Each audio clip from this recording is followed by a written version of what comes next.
现在我为大家演奏这个升 F 小调的无词歌。那这个曲子呢，我们在这个你行你上的电影里边是这个穿插这4季的求学的过程啊，很动人，很动人。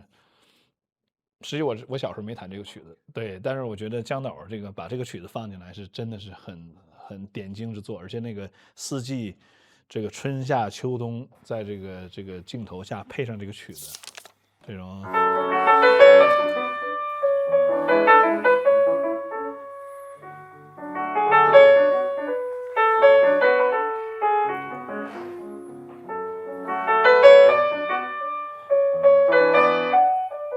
就是这种效果，真的是很感动吧？对，很感动。门德尔松写了几十首无词歌，很有意思。实际有几首曲子也给他带名了，比如说这个啊，春之声，对吧？还有比如说纺织歌，这得织多少个毛衣？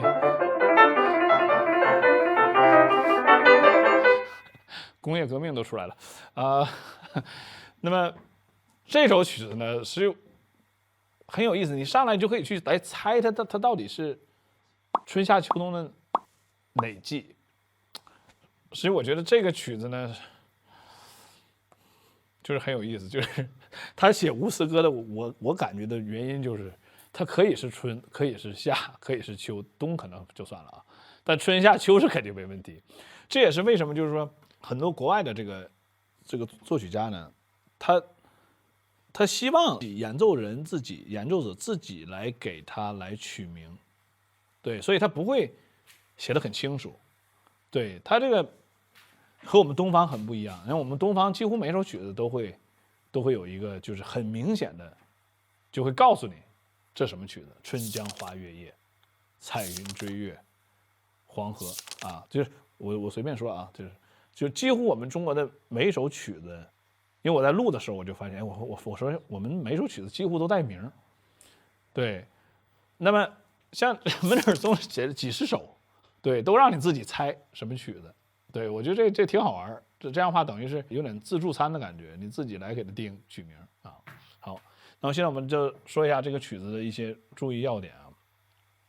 它这个曲子的最重要的练习就是断音和连音在一起的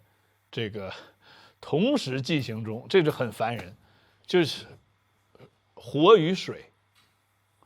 水这边非常流畅，然后上面是火。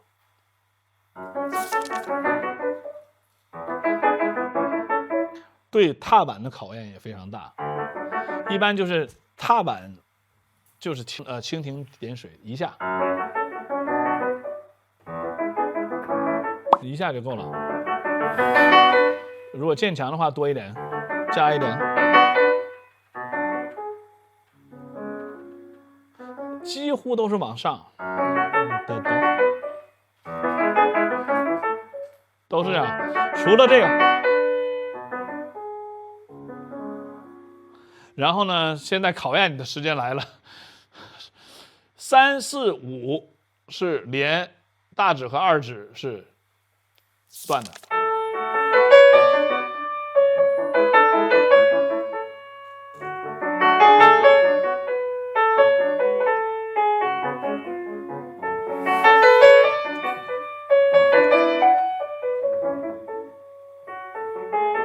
这个就是很好玩，这个怎么练呢？首先呢，你要把你这个右手啊分成2个手，啊，分成2个手，右手变成了左右手。好，然后这是一个分界线啊。好，那就是现在先练你的右手的右手，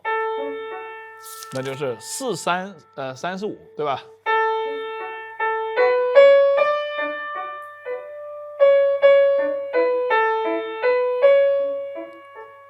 或者呢，你也不用弹，你先不用练你的大指和二指，就先练3、4、5。然后你看怎么串那个指法，看啊，4、5、4、3、4、5，然后3、3、4、5，也可以，先是4，看着啊，这就是速度要快，4马上换5，再看，对，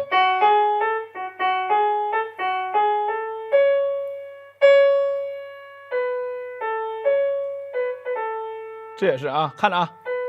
，3马上换4。3马上换4，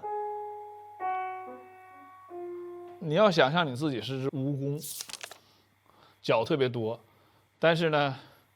多也没有用啊。所以我跟你说嘛，你这个3只手指等于是5只手指，这2根指呢等于是4根手指。对，你少1根也没事，左手可以补。对，所以就是说你现在给它拆分开，右手拆分开，5根手指拆分开9根手指，就这个意思啊。所以就是我有时候就是看到一些好的这个钢琴技巧的人，就会说，哎，怎么多了根手指在哪呢？多了2根。对，这就是这个技术，这是真的是技术了。对，所以呢，你看我做的时候，你根本看不出来。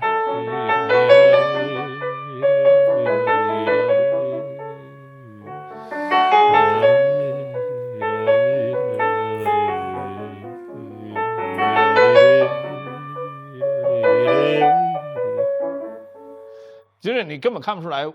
我是串的那么快，这就跟那个很多魔术师一样，所以这个实际是有点小魔术了啊，就是看着很稳，就像鸭子游泳，你知道吗？看着很也不能说那么优雅吧，比较优雅，对，但是底下呢都是学校的这个学生都是这样，看着都很优雅，旁边啊我没怎么练啊，我实际也没有怎么样，然后下面像带马达的那种，对，然后上面哎呦，其实我还好，我也没有可能在跟你说话的时候一道题做出来了，就这个意思啊。所以这个曲子就是这种，看着又很轻松，但实际手指是分得非常非常的快啊。所以而且呢，这个曲子呢，你要弹的呢，感觉这个左手这个低音的这个右手的左手啊，感觉像不存在一样，就感觉就是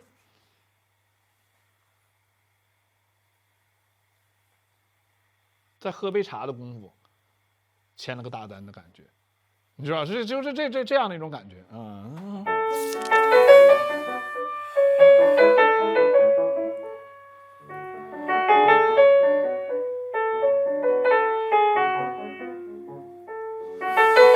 而还得带呼吸。